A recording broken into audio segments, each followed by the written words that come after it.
сначала писал, получается, более лирические песни, и вот последний год я дал больше уклон на жизненные темы, ну, смысловые.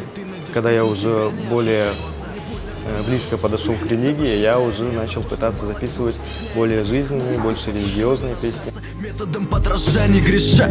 Помни, что на финише ожидает. Они говорят, нужно все попробовать в жизни, но забывают, что за все платить будут они же. Благие нравы важнее красивого лица, и длинное платье лучше длинного языка. Но наши традиции сквозь боль предки сохранили, дабы не забыть свой род, но в ответ они лишь слышат, будто бы не модно оно. Говорят, что время не то, уподобляясь толпам, следует итог, что они вспоминают про Бога только в черные дни, только когда висит на нити. Писалось о том, что о нашей молодежи, которая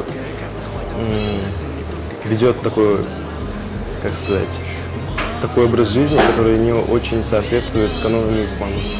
Вот. Поэтому я решил напомнить в песнях об этом, чтобы люди слушали и задумывались. Что предки сохранили, мы стали забывать. Стремлюсь скорее, чтобы больше людей услышало это и больше людей приняло это. Не только чтобы слышали, но еще понимали, о чем я говорю им. Я хочу, чтобы люди думали.